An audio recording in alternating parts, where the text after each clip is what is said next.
Recently, a building under construction in Bangkok, Thailand, the new headquarters of the National Audit Office, collapsed during a strong earthquake. The Chinese company involved in the project, China Railway No. 10 Engineering Group, has come under scrutiny and is now facing an investigation in Thailand. Before the collapse, workers who were owed wages had already been protesting at the site, demanding payment. You would use the financing money to pay us. Otherwise, we would have quit and left a long time ago. You were the ones who begged me to come and even asked me to bring my people. And now that we're here, we can't get paid. I have a wife and kids to feed. I need money. We've talked to you 3 times already, but you keep pretending nothing's wrong. We've signed 3 or 4 contracts already, but no one cares about me. I really did the work. I'm not here to beg. To Chinese people, this kind of situation is nothing new. Shoddy construction, unpaid wages, all classic features of China. Strong nation characteristics, aggressive exports, showcasing the style of a great power.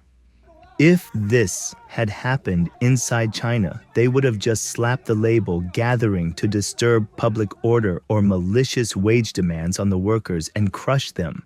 The term malicious wage demands was first coined in 2020 at the National People's Congress by Li Baozhong, a Chinese Communist Party, CCP representative and chairman of Hebei Construction Group. He proposed that workers who demand their wages using extreme measures should be added to China's national credit blacklist. His reasoning: to curb the extreme behaviors of rural migrant workers asking for their pay. Ironically, Li Baozhong's own company, Hebei Construction Group, has long been notorious for failing to pay workers. According to enterprise credit records, the company has been involved in more than 999 legal cases, with over 4,457 related court verdicts.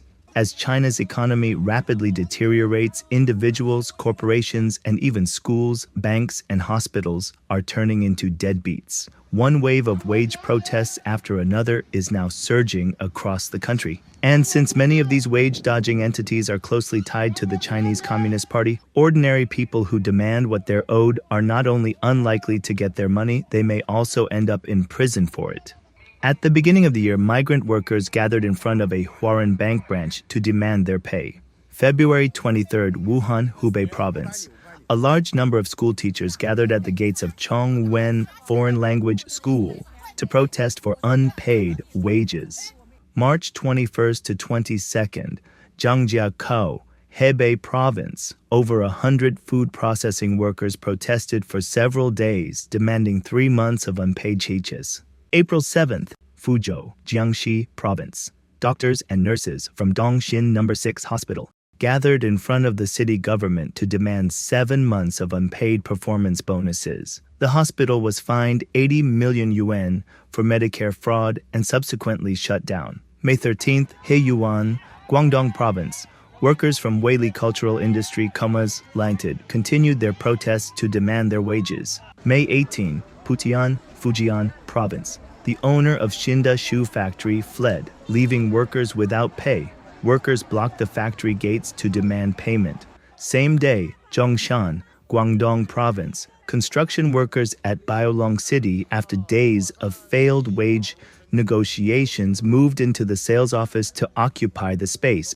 May 19th, Wan Handan, Hebei province. Installation workers from Fengfeng Group's Taihang coal mine protested at the mine entrance with banners demanding their unpaid wages. May 19th to 20th, Haimen, Nantong, Jiangsu province. Qianlima embroidery factory shut down, owing millions of yuan in unpaid wages. Workers spent 2 days protesting at the factory and the boss's home, but still received nothing. Of course, these wage-dodging bosses don't dare mess with just anyone. For example, on the Guinea Railway project, workers always get paid on time. These are just the tip of the iceberg.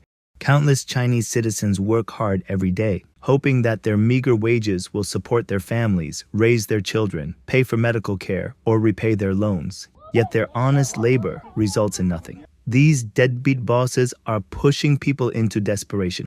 One can't help but wonder, as this crisis keeps escalating, how much longer can the Chinese people endure?